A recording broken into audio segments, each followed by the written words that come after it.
plainte boo xamante ne fédération iranienne de football dina ko teg ci kaw FIFA si condition donc de difficile yu muy rencontrer actuellement ak aussi si tournoi mondial bi ils sont en tout cas beaucoup de joueurs yoo xamante ne ñu ngi koy joué jëy ñu war na si ban joueur moo dàq si tournoi bi donc une liste la dinañ ñëwaat donc après ce reportage donc ñu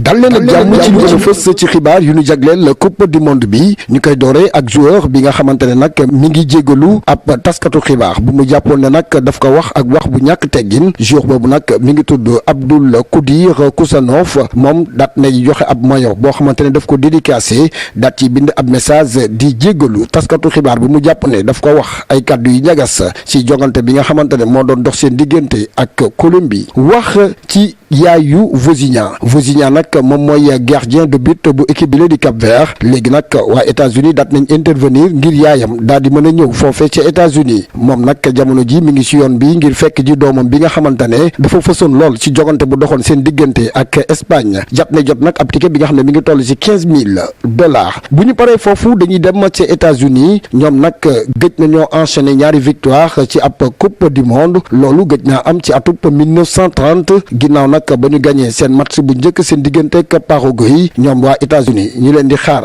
ba xam dinañ am màkkaama daal di am ndam si seen ñaareelu jogante ak dëkk bile di Australie ni ki tey jii si ngoon Moïse Bombito di joueur canadien bi daat nay dem fekk ji naataangoom bile di Ismaïla Koné ca hôpital bi nga xamante ne nag fa nañ ko yóbbu gannaaw ba mu amee ab blessure bu méttee métti moom sax Moïse Bombito di dikk naataangoom bi di Ismaïla Koné ne daañu def seen kéemtulaay kattan ngir nag am ndam ci boobule coupe du monde daal di ko koy dédicacé buñ ci noppi ñu daal di dem ca France fekk ji Bradley Barcola moom nag daat nay marqué ay points yu bari ginnaaw nag ba mu amalee ndorteelu coupe du monde bi ci digganteem ak Sénégal mu daal di dugal la ab but ñu jàpp ne nag but boobu mu dugal dina ko may seen jogante ak Irak mu daal di duggaat ci jogante boobu wala sax titulaire ñu wax ci naataangoom bii di jogante ca Paris Saint-Germain di Achraf Hakimi nag daat nay jël kàddu wax ci mbir bi nga xamante ne dañ ko koy jiim muy wax ne nag justice daal ne ko fekkoon ne nag siiwul woon kon lii ñu koy jiim tey duñ ko jiim Achraf Hakimi ne sax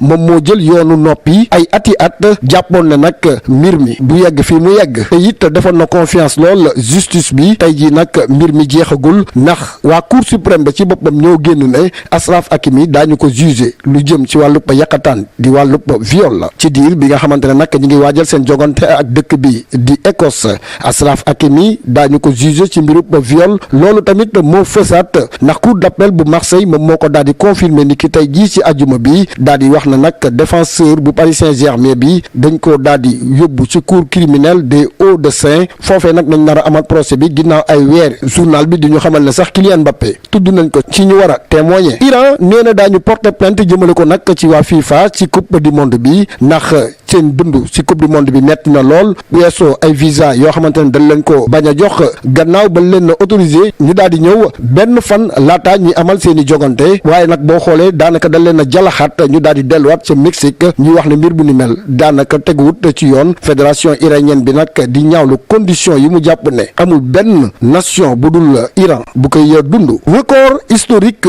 ci jogante bu doxoon ci diggante Suisse ak Bosnie ci taarixu footballu coupe du monde bii mooy gulet ñuy dugal la juróomi but gannaaw ba ñu footballee juróom-ñaar fukki simili képp match ba nag jeexee woon ci ñeenti bal ci benn. ñu dem match Mexique ab liggéeykat bu nekk ci stade AZK bu Mexique moom nag dañ daal di teg loxo ngir nag da doon jéem a loué keneen accréditation moom nag ay atam toll ci ñaar fukk ak ñeent da ko doon def ngir nag bàyyi ay nit ñu profité ci expérience VIP bi doon ko weccoo loolu nag ñu daal di koy duppee ab corruption maanaam dañ ko doon ger muy joxe accréditation bu ñu sukkandikoo nag ci média yi fekk baax ci Mexique moom mii la nag ñu dut baaraamu tuuma da doon na loué accréditation lu toll ci 2500 pesos maanaam 130 euros match bu nekk. Raphaël Van der Vaart mi ngi nag jéggalu gannaaw ba mu waxee ay kaddu yu ñagas lool jëmale ko ci japonais yi mu jàpp ne ñoom ñëpp ñoo nduroo mu ne nag comprendre na yenn nit yi nga xamante ne jamono ji ñi ngi ñaawlu ay kàddoom ndax jàpp nañ ne daf leen offensé bu baax a baax nee na nag mi ngi koy regretté bu baax bu fekkee ay kàddoom dafa dem ba am sax ñu mu vexé mu leen di jéggalu di wax ne nag nekkul woon intention am ndax respect bu mat sëkk la am ci bépp doomu aadama bi yeewoo ci àdduna bi. ñu jeexalee ko ak joueur bu gën a rafet ci coupe du monde bi moom mooy Rodrigo de Paul loole nag IA Grims GFF moom moo ko daal di xamle gannaaw ba mu defee ab classement joueur yu gën a rafet ci coupe du monde bi moom argentin bi nag moom moo nekk ci bopp raw gàddu ga ci classement bi daal di am score bu toll ci 74,18%. ki la di Kai Havertz moom moo topp ci ginnaawam am 74,10%. Noni Madueke di joueur Arsenal nekk ci Angleterre moo nekk ci ñetteelu place bi. ci France nag Ryan Seri. waaw ñu ñëwaat ci plateau bi rek. Jibi ñu def suñu commentaire. man bu si gën a jaaxal nag man fu mu mujjee nii joueur bu gën a rafet. ñeneen dëppool moo gën a rafet. xanaa xeeri loolu jaaxalu la. bàyyi ma mandu si rek. ak ñun suñuy joueur ñun fu ñu nekk ku jëy fàtte suñuy joueur. dama si mandu. ñaari mbir laa xam ne ñeneen dëppool moo gën a rafet si joueur yi nekk mondial yëpp. Jibsaan ñaari mbir laa rafetaay moom baal ma jigéen laa ci xam mënu ma ci wax góor daal dañ ma jéggal rek. voilà man ñaari mbir laa xam ne du ma ko commenté. mooy lii la ak affaire viol. non viol dañ ko commenté kay. déedéet man dans ma carrière doyen je sais pas que ndax baax na wala baal jamais en donnant des informations diw violenté sama man mi limite au terrain. ok falaa yem star noo mënta information sax du ma ko joxe. mais foofu par exemple. xaw ma daf toor la xaw ma j'ai raison j'ai pas. le joueur impliqué mais man je me limite. le joueur impliqué c'est un cadre certes. waaw mais heureusement nekkul un jeune nekkul xale. am na l'expérience. c'est le capitaine de son équipe il est également vice-capitaine au niveau du PSG. tey da koy affecté n'est-ce pas par rapport à ce problème bu ñuy soulever en pleine compétition surtout. waaw on le soulève en pleine compétition mais heureusement du problème bu bees. problème bu yàgg la. defe naa il a ses équipes d'avocats qui sont derrière depuis des années. maintenant le fait que ñu ne il y aura jugement donc en cour d'appel je crois de Versailles. C'est juste un nouveau élément mais du procès boo xam ne ça se fera en 2 ou 3 mois ça va être très long la bataille sera très rude avec les équipes d'avocats et tout non loolu ils vont le gérer mais nag buñ ne woon procès bi coupe du monde bi la foofu laa xam ne peut-être mën na ko kii parce que li tax tribunal moom buñ fa xasee bu dugg maîtriser suñu dara loolu kese mooy coow li mais là je sais qu'il va faire sa coupe du monde de toute façon egguñ ci là nii ñuy wax ni il y a pas le feu. waaw je crois que ay procès la boo xam ne même date bi sax boo moytu sera ay 6 mois dans 7 mois boo moytu saison prochaine la nar a doon. c'est juste une information maintenant qui a intérêt à faire fuiter cette information tout de suite en pleine coupe du monde et quel intérêt les Français ont fait c'est que man dama ñaaw njort si tubaab bi tuuti quoi mooy que lépp lu ñu def Maroc jékki-jékki ñëw qui font une très belle entrée en pleine coupe du monde procès boo xam ne peut-être dans 7 mois 8 mois la war a ñëw nga génnee affaire bi léegi pour quel intérêt. je crois pas que mu nekk rek ay intérêt simple am na leneen lu nekk ci ginnaaw. man loolu laay jàpp. d'accord Badara en tant que coach aussi souvent benn jour ce jour ñu impliqué ko ci genre situation yi nga ne ci tournoi majeur bu mel ni coupe du monde tey nga dégg façon problème yi ban discours ngay tenir ak ce jour pour ne pas vraiment le faire sortir de son tournoi. waaw loolu nekkul nag peut-être lu yomb. jour bi nag comme ñu wax ni c'est pas n'importe qui. Achraf Hakimi la l'un des meilleurs joueurs à son poste.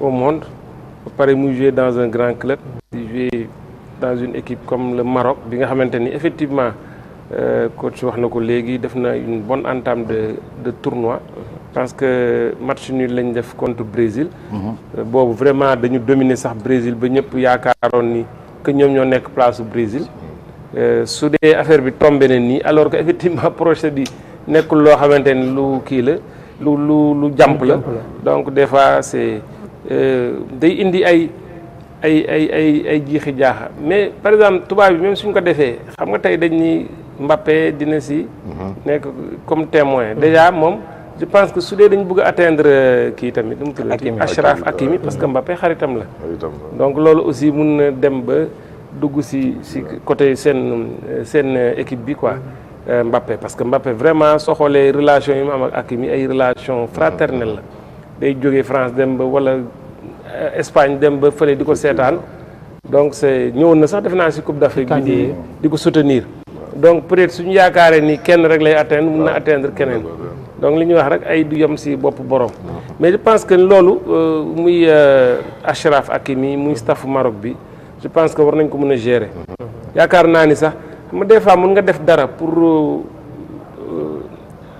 taqal nit wala pour yàq concentration mais des fois da nga koy yokk doole. da ngay booster. parce que voilà da nga koy booster daal parce que ñoom suñu gisee ni xaw na am tuuti injustice rek. je pense que tout le monde va se rebeller tout le monde va même ñeneen ñi nga xamante ne sax nekkuñu Maroc. dañuy sentir loolu déjà fii ñun ñu ngi koy sentir. donc loolu mun na nekk source de motivation aussi pour Maroc wala pour Achraf Hakimi di ñaan yàlla. vraiment procès boobu bañ a yàq dara ci coupe du monde bi. surtout que ñoom Maroc équipe africaine la. donc yoo xamante ne tey ñun nekk nañu ay africains yoo xamante ne war nañ leen mën a soutenir dans ce qu'ils sont en train de faire. Très Mais en fait, sensible. il y a quand même un aspect de la question qui me semble être fondamental parce qu'il y a le footballeur, il y a l'homme. L'homme et le footballeur sont parfois différents. Ouais. La justice ignore la star du football et traite l'homme en tant que justiciable. Voilà. Ça pouvait tomber même au début. Même final au CAN bi ça pouvait tomber dessus. Ouais. C'est bon donc moo tax it. la jurisprudence Pape Gueye 2021 bu ñuy joué coupe du monde affaire am Marseille transfert boobu noonu. ak Watford. ba ñu ne woon dañ koy sax retiré ak affaire je crois il est resté un seul match après mu ñu ñëwaat. donc c'est un peu comme souvent ça day tombé ci ay compétition. Thomas Partey également s'il a manqué le match contre le Panama moom dañ ko bañoon may visa pour ces genres de problème. Bon, c'est parce que quoi qu'il soit, c'est des hommes comme les C'est autres. des hommes, oui. C'est humain. Ils ont leurs défauts, ils ont leurs qualités. Bien sûr. Ils peuvent être coupables comme ils peuvent être des accusés. Bon, je sais pas quoi. le cas Eliwaye boobu décanté nañ ko. parce La que justice le moom Canada day jox na ignorer la star. La justice traite le justiciable. Et c'est pas son problème, la star, même s'il était en finale de... doyen le cas Eliwaye jox na Canadien yi mujjee nañ ko. Oui, oui.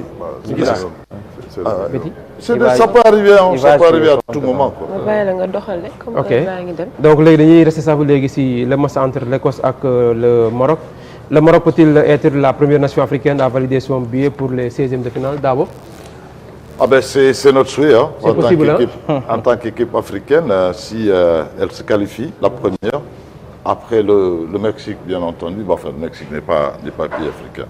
Bon, je crois que c'est dans les cordes du Maroc, hein, au vu de sa première sortie face à l'équipe du Brésil, parce que cette équipe d'Écosse-là, ce n'est plus l'Écosse d'il y a 10 ans, qui était un football britannique assez rude, avec quelques individualités, tout comme l'Irlande, etc. C'est plus ce football-là. Je crois que c'est un football qui s'est un peu émoussé. Pour quelle raison, je ne sais pas trop bien. Donc, c'est pas un foot de guerre pour l'instant pour l'équipe du Maroc, qui a tous les atouts pour venir à bout de cette équipe d'Écosse. On le souhaite parce que, bon, l'équipe du Maroc, elle a quand même... elle nous a révélé un jeune prodige. Devant, il y a des joueurs qui ont envie de prouver à la face du monde que c'est de très grands footballeurs. Donc, c'est du domaine possible. Pour moi, c'est très possible que le Maroc se qualifie et je le souhaite vivement parce que ce sera une première qualification africaine quoi, pour le prochain tour. Et ce sera intéressant. Le Maroc est-il aujourd'hui la référence du football africain? En tout cas, il joue avec beaucoup d'enthousiasme. Ah oui, c'est ça. Hein? Le Maroc Non, joue avec si référence yi la bokk parce que Maroc déjà je pense que c'est la première Vice-championne. équipe voilà si ranking L'équipe vice-championne. vice-championne. Première nation Mais quand même on ne ranking. peut pas parler du Maroc sans parler du Sénégal. Ranking FIFA def naa ñoo jël première place en Afrique. Mais quand même ils sont en train de faire beaucoup d'efforts, de mettre beaucoup de moyens. Mais quand même je pense que fi mu egg aussi dans le mondial bi passé ñoom ñoo demoon ba demi-finale. Bien sûr. Donc il y a pas encore une équipe africaine bu tollagum foofu. Mais c'est pas 28 ans d'absence avec le Maroc. Maroc Oui. coupe du monde bi passé demoon nañu. Ils étaient là, mais ci la ñu démarré, n'est-ce Ouais. pas? Après, c'est lañu reprendre seen chemin quoi. Ouais. Voilà loolu la quoi Ouais. donc ñoom. Voilà effectivement je pense que Coupe d'Afrique moo leen rëcc depuis je ne sais combien de C'est temps. vrai. 76 bi la. 76 voilà donc tey malgré tous les efforts qu'ils font mais ils sont à la traîne c'est-à-dire équipe la nag boo xamante ni dans la si au niveau de la Coupe du Monde elle vraiment c'est une équipe qui fait des merveilles mais quand il s'agit de compétition fii en Afrique donc